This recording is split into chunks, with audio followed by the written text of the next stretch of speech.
the ride and shit, I'm straight. I'm on my way, get up my way. I'm running late, what can I say? I heard you died twice. Once when they bury you in the grave, and the second time is the last time that somebody mentions your name. So when I leave here on this earth, did I take more than I gave? Did I look out for the people, or did I do it all for fame?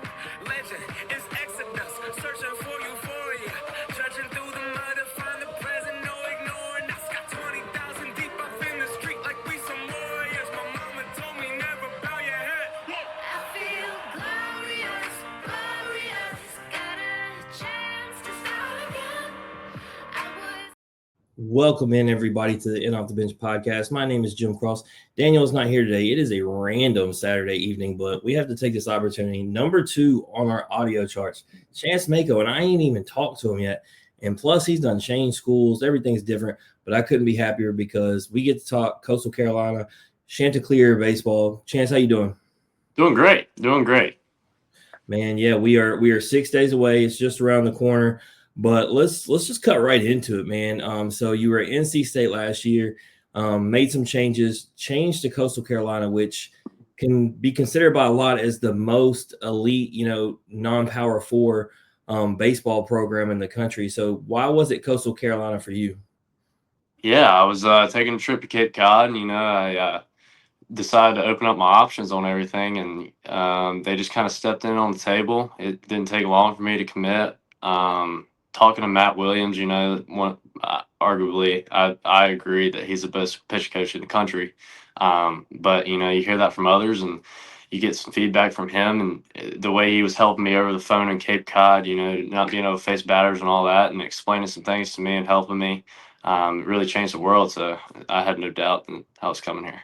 Yeah, and that's awesome. You got the Cape experience. It's amazing how many players we've had on here just talk about how valuable it is because you're with so many players from so many different teams and conferences, and you're on the same team, so you get to align and talk to them and pick their brain, and y'all put away the defenses and actually become friends and get to know each other. So glad you got to go to the Cape, and then ultimately it led to you making the decision. But I told you we've never had anyone from Coastal on, and so with that, Coach Kevin, Chad, Matt, all of them.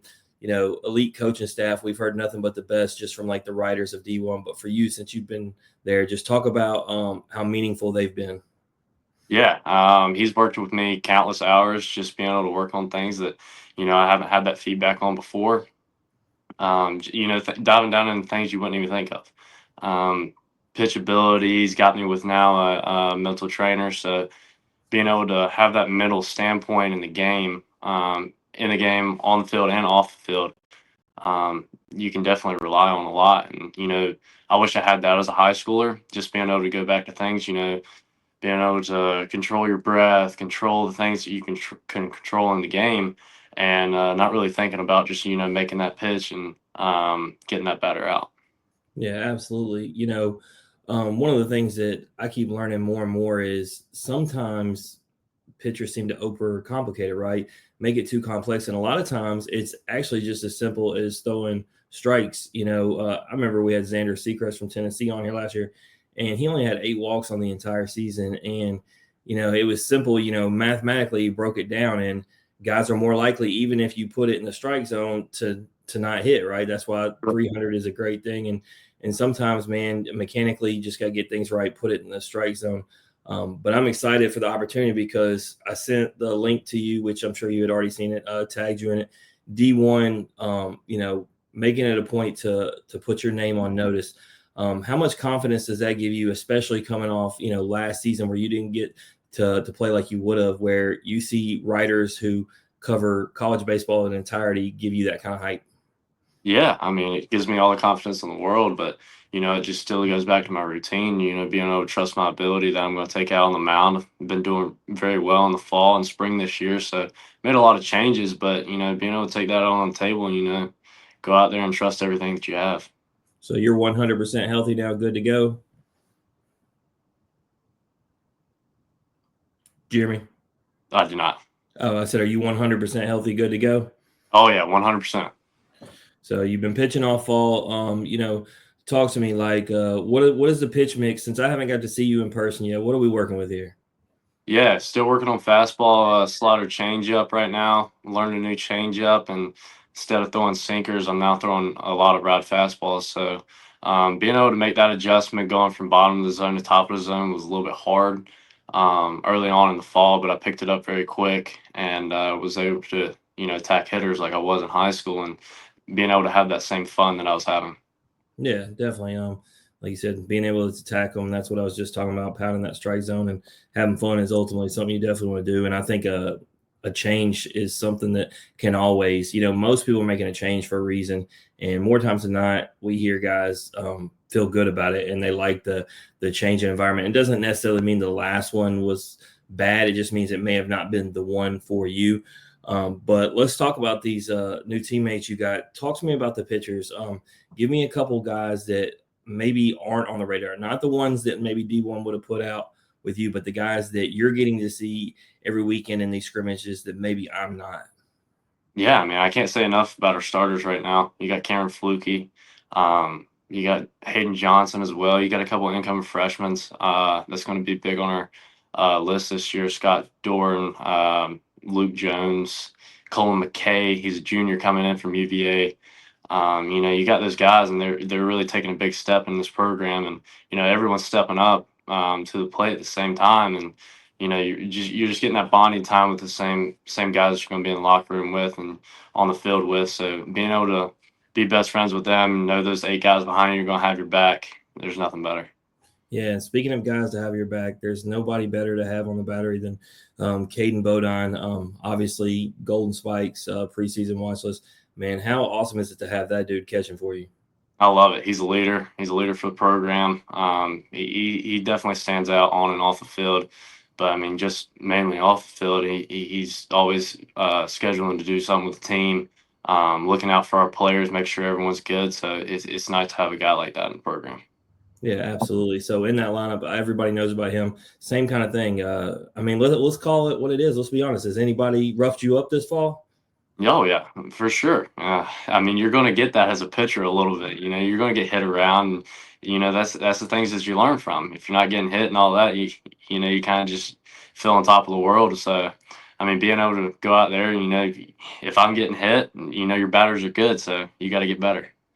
Yeah, and then one of the things people don't realize when they go to scrimmages, I was actually talking with Will Furness, the first baseman from Ole Miss today, and he slapped a double oppo down the line, and the pitch was actually called for it to be thrown for him to do that. So people see the double and think the pitcher made a mistake, but they don't realize there's a lot of things being practiced. Just like I think of last year I was at LSU, and they told Cameron Johnson because he was throwing 99 from the left, dominating.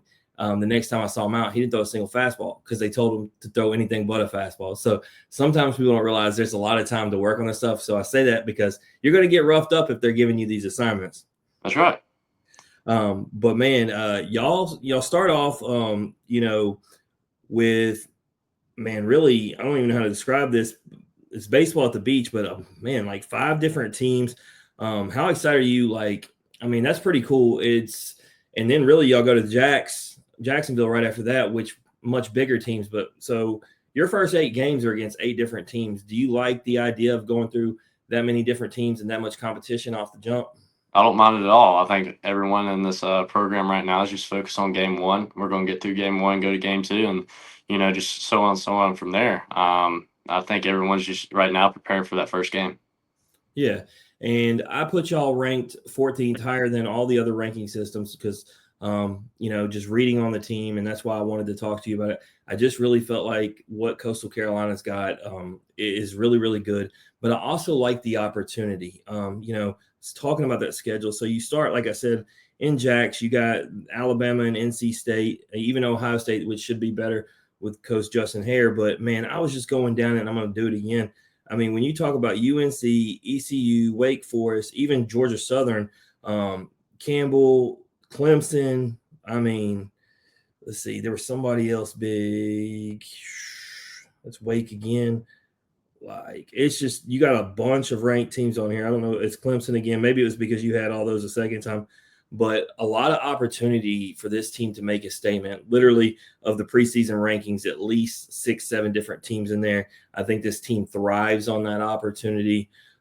So I really look forward to seeing what y'all do in all those games, and definitely hope some way or shape or form I'm able to go see y'all.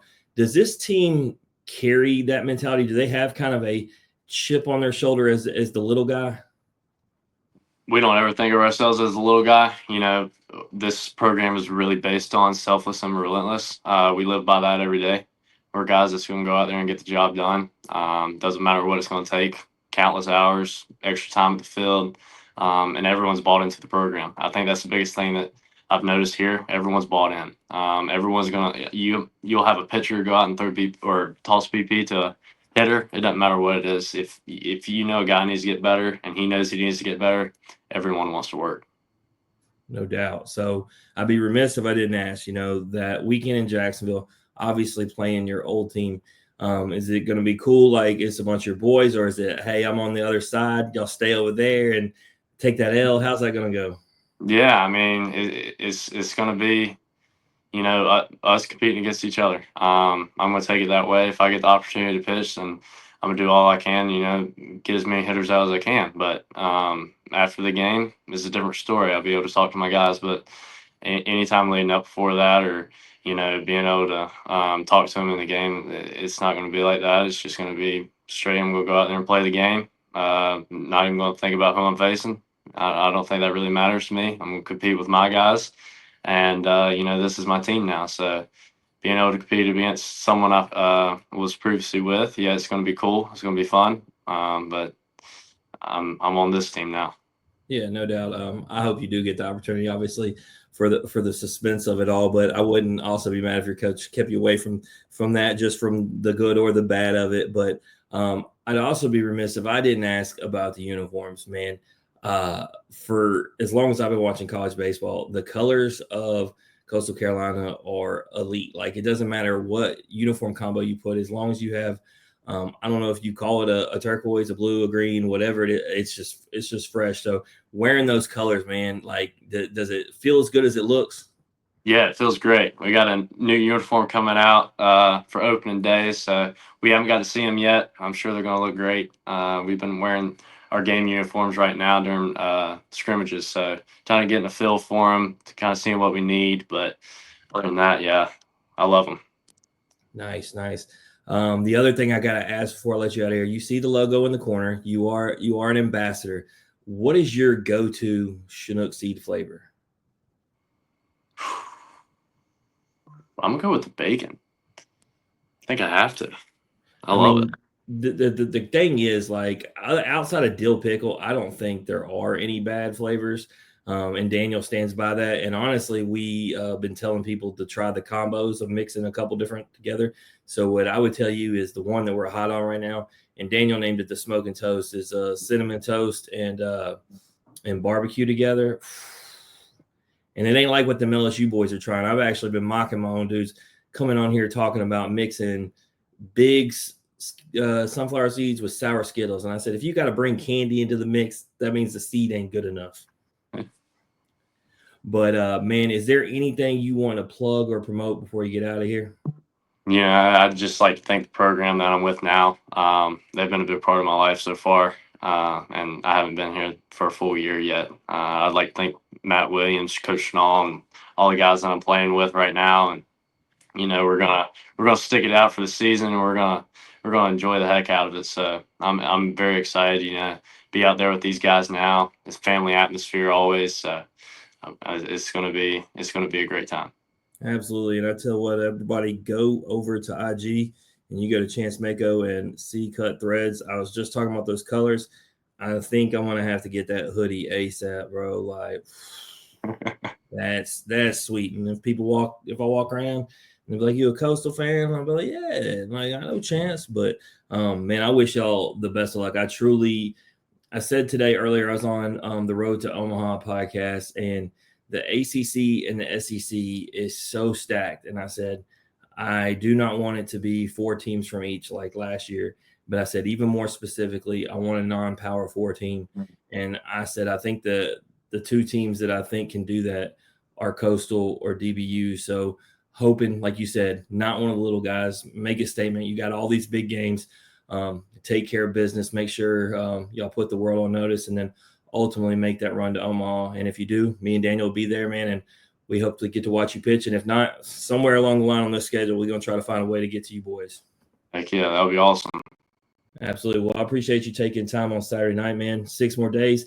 Don't hurt yourself. Rest up, man. Stay healthy, have fun, and man, enjoy the ride. Sounds great. Absolutely. That is Chance Mako, everybody. I'm not going to do Daniel's close. I don't even have it wrote down. Go like, share, subscribe, all that good stuff on all the social media platforms, YouTube and all that. Strong body, sharp minds, grit and grind all the time. We are out.